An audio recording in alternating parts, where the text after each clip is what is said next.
Welcome in, guys, to yet another video where we are going to talk 9.1.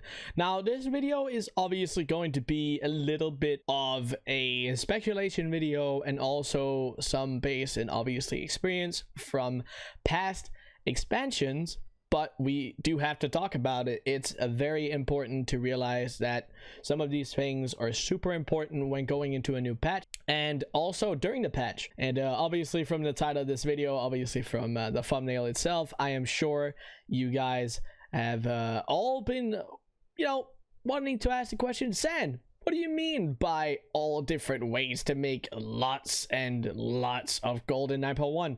Well, there are a bunch of ways to make gold. Obviously there are absolute tons of different ways to go about how you want to make gold, but now in 9.1 we are getting some obviously new content. We're getting some new things that do have to be mentioned so everybody can be ready to hop on in and grind what is needed. Now, the forefront things that I'm gonna say first are the things that are coming for 9.1, the new things, and then we'll mention the ones that we already know a little bit about. So the first one is, it's very important to remember, guys, that next patch in 9.1 we are getting something called Korthite crystals.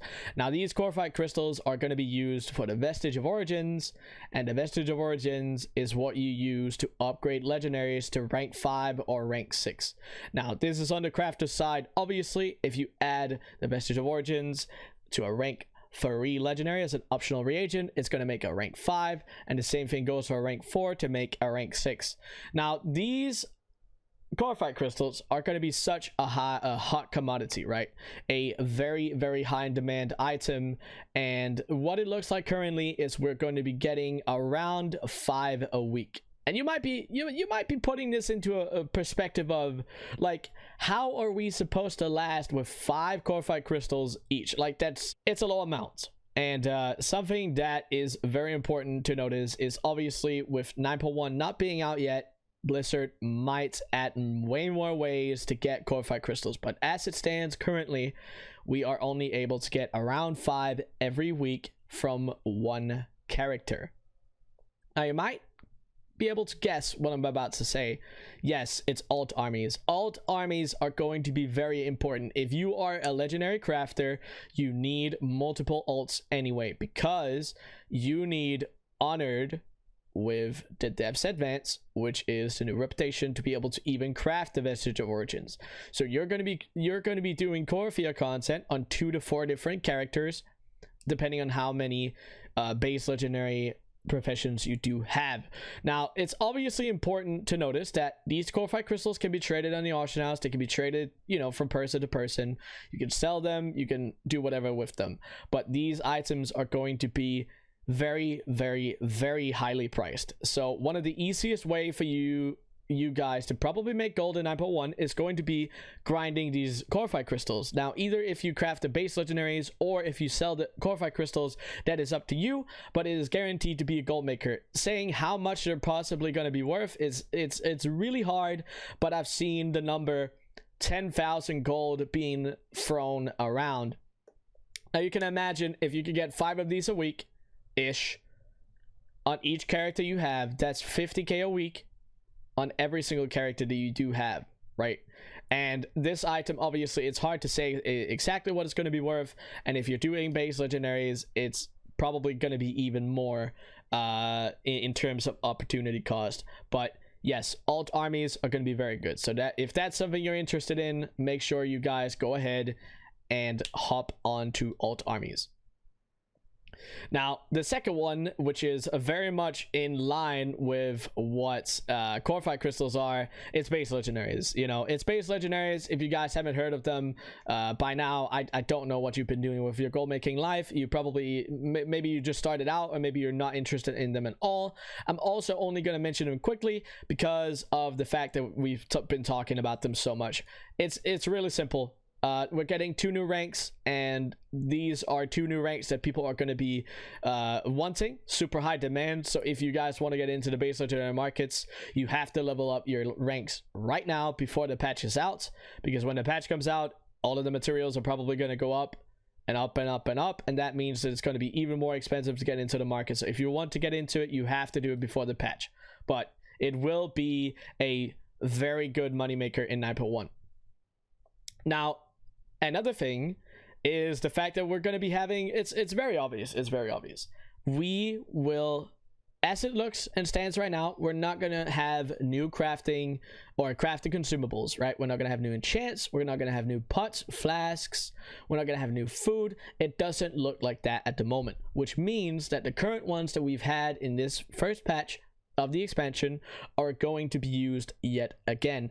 So this is something that you guys can expect to be able to sell. Obviously 9.1 is not out yet, but that will be a moneymaker as well on raiding days, on very popular casual days, Friday, Saturday, or whatever your realm usually works good with. Obviously something you have to figure out on your own. But crafting consumables, you have, like, it's an obvious gold maker. You want to go for all of it, especially on the raiding days, because it's going to make a lot of profit, right? It's new high demand. People are going to be wanting these items, so definitely worth looking into.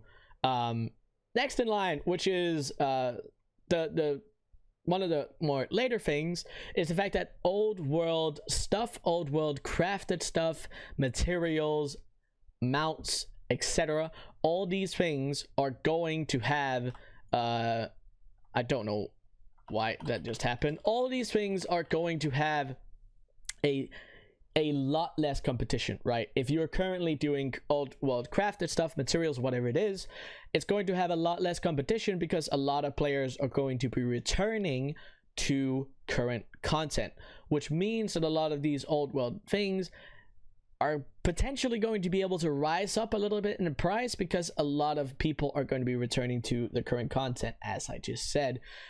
This is something that usually happens every single patch. A lot of these things go up in value, and then you're going to be able to sell them at a higher price if you're willing to spend time on posting them when the new content is out. So I'm telling you guys, you have to look at all the old world stuff when 9.1 comes out, because there is going to be a lot of movement, especially with the recent multi-boxing changes. You have to get in on it. Two additional things that are also really going to be good money makers, okay? One thing, crafted gear. Now, not the base legendaries, but the actual crafted gear pieces in the professions, the ones you can use the new upgraded crafter's mark on.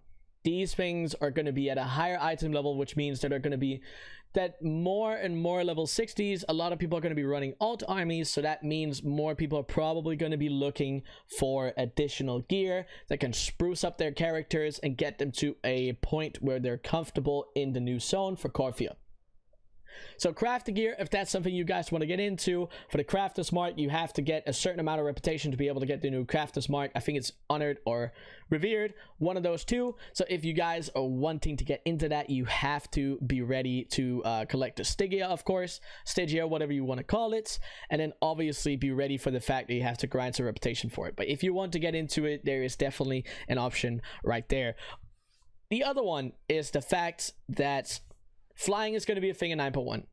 If you guys haven't heard, flying is going to be a thing pretty quickly on in 9.1. I don't know if it's a week or two in, but it's a part of the renown and the campaign. It's going to be pretty quickly that we get flying. Now, obviously, that is going to be impacting certain markets. It's, you know, ore and herbs when people can fly faster around and get things and whatnot. So that is something you guys have to look out for.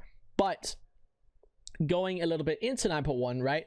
A couple months, that is where shuffling will be king. A lot of these materials, as in ores, as in, you know, cloth, whatever else, are going to get to a point where they are going down in value again, right? They're going to go down in value, and they're going to go down more than they did in the first patch, because we're going to have flying, so people can grind it and farm it faster, because you don't have to deal with mobs, you don't have to deal with cliffs, whatever it is. And what that basically means is we're going to be in a zone where people can get very, very, very cheap materials, okay? And obviously for shuffling, I'm sure you guys have heard of it a million times by now. There is a lot of gold to be made in shuffling. If you are willing to sit and, you know, disenchant or craft a bunch of items and sell them to a vendor, it's going to be a moneymaker, okay? there are tons of different shuffling spreadsheets out there. Two that I know of is obviously Manthieus and Penguin. I will be linking a bunch and like all sorts of resources that you guys are going to be able to use to better your gold making 9.1, just to make sure that everybody, you know, gets the full experience and doesn't have to look for something if they can't find it. But yeah, on to the next one. Next in line, and I'm probably gonna keep this as the last thing because all the other ways are included in every single one. Boosting.